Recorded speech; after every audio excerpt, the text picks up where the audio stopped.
Hello everyone, কেমন আছো তোমরা সবাই? আমার এই ছোট্ট পরিবারে তোমাদের সবাইকে স্বাগত জানাই। আজ বৃহস্পতিবার আর আজ হলো রথযাত্রা, তাই সবার আগে তোমাদের সবাইকে জানাই শুভ রথযাত্রার আন্তরিক শুভেচ্ছা ও অভিনন্দন। যদিও তোমরা এই ভিডিওটা দেখবে শুক্রবার, অর্থাৎ রথযাত্রার পরের দিন।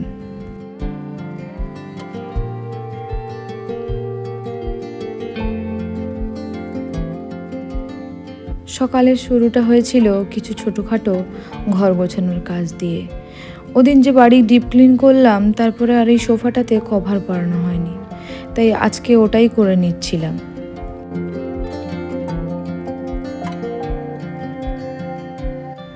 কুশনের কভারগুলো বদলে দিলাম, কারণ আমার মনে হচ্ছিল এগুলো একটু নোংরা হয়ে গেছে।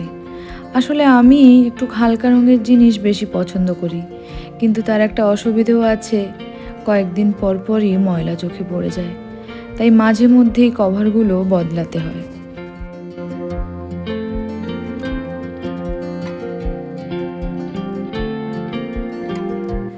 আর সোফার ওপর একটা থ্রো ব্ল্যাঙ্কেটও পেতে দিলাম। সোফা কভারের রঙটা খুব হালকা তো, আর বাড়িতে ছোট বাচ্চা আছে, আর ছোট বাচ্চা থাকলে তো জানোই তোমরা, কখন কি নিয়ে বসবে বা কিছু ফেলে দেবে বলা যায় না। তাই কভারটা পরিষ্কার রাখার জন্য আর দেখতে আরও সুন্দর লাগার জন্য এই থ্রো ব্ল্যাঙ্কেটটা ব্যবহার করি আমি। এরপর বেডরুমে গিয়ে পর্দাটা একটু ঠিকঠাক করে নিলাম।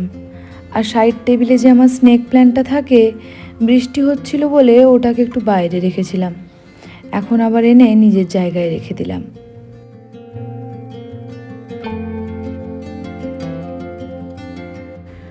আসলে বৃষ্টির জল পেলে গাছগুলো যেন আরও সতেজ আর প্রাণবন্ত হয়ে ওঠে, পাতাগুলোও অনেক বেশি ফ্রেশ আর সুন্দর দেখায়।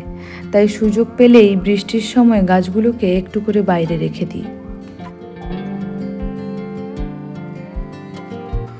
তারপর চলে এলাম বারান্দাতে। ঠাকুরের বাসনগুলো আগেই মেজে ধুয়ে রেখে গেছিলাম, ওগুলোই এখন এসে সুন্দর করে মুছে নিচ্ছিলাম। আসলে আমাদের এখানকার জলে আয়রনের পরিমাণ এত বেশি যে বাসনে যদি একটুও জল থেকে যায় তাহলে কেমন জানি একটা দাগ পড়ে যায়। তারপর ফোনে চালিয়ে নিয়েছিলাম জগন্নাথ দেবের একটি গান, আর গান শুনতে শুনতেই আমি পুজোর কাজ শুরু করলাম।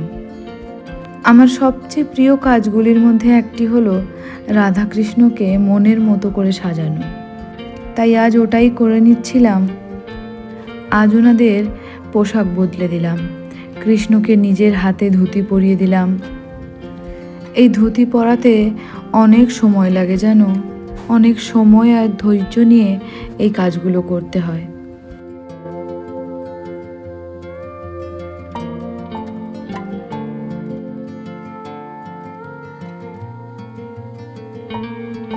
এরপর একে একে গয়নাগুলোও পরিয়ে দিলাম, আর আমার কানাজিকে সুন্দর করে সাজিয়ে দিলাম।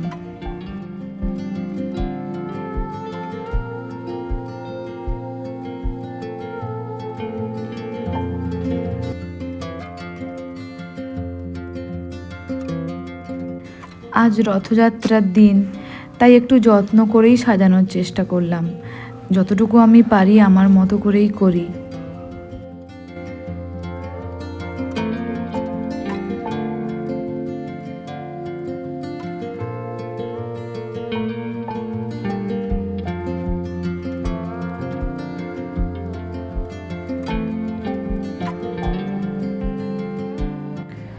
তোমরাই দেখে বলো তো কেমন লাগছে আমার মোহনকে। আমার তো ভীষণ ভালো লাগছে, বারবার মনে হচ্ছে তাকিয়ে থাকি, মনে হচ্ছে যেন আজ আরও বেশি মায়াময় আর সুন্দর লাগছে ওনাকে। এমন সুন্দর করে সাজানোর পর পুজোর কোণটাও যেন এক অন্যরকম শান্তি আর আনন্দে ভরে উঠেছে। তারপর রায়কিশোরীকেও ড্রেসটা পরিয়ে নিয়েছিলাম। এই যে ড্রেসটা দেখছো, এটা আমি নিজে হাতে বানিয়েছি, ওই যেমন পেরেছি আর কি। নিজের হাতে তৈরি পোশাক ঠাকুরকে পরাতে পারলে একটা অন্যরকম ভালো লাগাই কাজ করে। রায়কিশোরীকেও সুন্দর করে গয়না পরিয়ে সাজিয়ে নিয়ে বসিয়ে দিলাম মোহনের পাশে। দুজনকে একসঙ্গে দেখে সত্যি মন ভরে গেল। দেখো তো পাশাপাশি ওদের কত সুন্দর লাগছে, আমার তো মনে হচ্ছে আমারই নজর লেগে যাবে। সব কিছু হয়ে যাওয়ার পরে বারান্দায় এলাম ফুল তুলতে, তখন দেখছি হঠাৎ করে বৃষ্টি নেমেছে। আজ তো আবার বৃহস্পতিবার, বৃহস্পতিবারের পুজোটাও করতে হবে। তোমরা হয়তো ভাবো আমার ভিডিওতে সবসময় পুজো, বাড়ির কাজ আর দৈনন্দিন জীবনের এই রকম কিছুই দেখাই, তাই মাঝে মাঝে বোরও লাগতে পারে তোমাদের। কিন্তু আমি সত্যি সারাদিন যা করি সেই ছোট ছোট মুহূর্তগুলোই তোমাদের সঙ্গে ভাগ করে নিতে ভালোবাসি। তাই বাড়তি কিছুই নয়, আমার প্রতিদিনের ব্যস্ত জীবন, আনন্দ, ব্যস্ততা আর স্মৃতিগুলোই তোমাদের সামনে তুলে ধরার চেষ্টা করি। তোমাদের এই ভালোবাসা আর পাশে থাকা আমাকে আরও বেশি শেয়ার করতে উৎসাহ দেয়। আশা করি আমার এই ছোট্ট পৃথিবীর অংশ হয়ে তোমরা সবসময় আমার পাশে থাকবে। পুজো শেষ করার পর চলে গেলাম মেয়ের একটা মিউজিক ভিডিও শ্যুট করার ছিল, ওটার জন্যই। ওর একটা নিজস্ব চ্যানেল আছে যেখানে ও নিজের গান, মিউজিক এইসব শেয়ার করে থাকে, তাই ওটাই শ্যুট করে দিচ্ছিলাম। আজকের দিনটা বেশ ব্যস্ততার মধ্যেই কাটার কথা ছিল, কারণ আজ ছিল আমাদের দুটো নেমন্তন্ন। একটা ছিল মাসিদের কমপ্লেক্সে রথযাত্রার অনুষ্ঠান, আর একটা ছিল আমার বন্ধুর মেয়ের জন্মদিনের অনুষ্ঠান। সেই অনুযায়ী আমরা রেডি হতে শুরু করে দিয়েছিলাম। তোমরা হয়তো ভাবছো রথযাত্রা উপলক্ষে যাচ্ছি, এত কেন সাজগোজ করছি। আসলে একদিনই দুটো জায়গায় যাওয়ার প্ল্যান ছিল, তো তাই একবারেই রেডি হয়ে নিচ্ছিলাম। তবে খুব বেশি কিছু নয়, ওই একটু যা কিছু না করলে নয় ওটাই। আর আমরা মা মেয়ে দুজনেই রেডি হতে গিয়ে নিজেদের মতো করে একটু হাসি ঠাট্টা আর মজায় ব্যস্ত ছিলাম। ওই এখনকার টিনেজারদের মধ্যে তো একটু সাজগোজের আগ্রহ থাকেই, তাও ও বেশ আনন্দ নিয়ে রেডি হচ্ছিল। এইসব ছোট ছোট মুহূর্তগুলোই তো ভালো লাগে, তাই না? মেকআপ করে নিয়ে লিপস্টিকটাও পরে নিলাম আর ইয়াররিংসটাও পরে নিচ্ছিলাম। এবার সব থেকে বেশি সমস্যা হচ্ছে আমার এই চুল নিয়ে।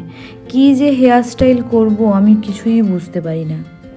আর এই দেখো, এটা আমার ফাইনাল লুক। সবাই তৈরি হয়ে যাওয়ার পর আমরা বেরোনোর জন্য একদম রেডি, কিন্তু ঠিক তখনই ওর অফিস থেকে এলো একটা কল, আর মাসির বাড়িতে যাওয়া হলো না। একটু তো খারাপ লাগছিলই, কিন্তু কি করা যাবে, অফিসের কাজ।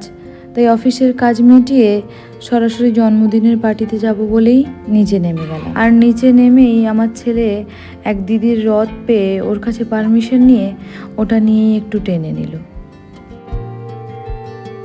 আর যেতে যেতে রাস্তায় আমরা একটা রথও দেখতে পেয়ে গেলাম, খুব সুন্দর করে সাজিয়েছিল। কিন্তু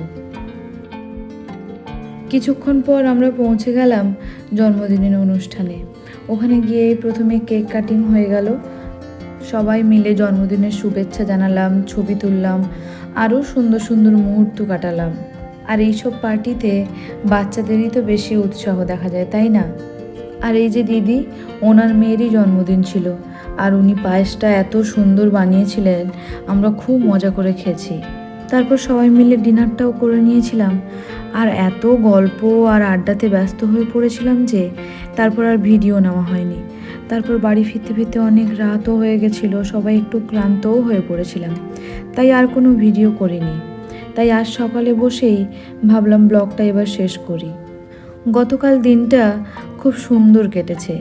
ঘর গোছানো, রাধাকৃষ্ণকে সাজানো, মা মেয়ের একসঙ্গে রেডি হওয়া, ছেলের রথ টানার আনন্দ, আর তারপর জন্মদিনের অনুষ্ঠানে অনেক হাসি, আনন্দ, সব মিলিয়ে অনেক সুন্দর কিছু মুহূর্ত কাটালাম আমরা কালকে সন্ধেবেলাটা। তো আজকের ব্লগটা এখানেই শেষ করছি। আশা করি ভিডিওটা তোমাদের ভালো লেগেছে। ভালো লেগে থাকলে একটা লাইক দিও, বন্ধুদের সঙ্গে শেয়ার করো। আর আমার চ্যানেলে নতুন হয়ে থাকলে সাবস্ক্রাইব করে আমার এই ছোট্ট পরিবারের সদস্য হয়ে যেও। ভালো থেকো, সুস্থ থেকো। আবার দেখা হবে একটা নতুন ব্লগে। বাই।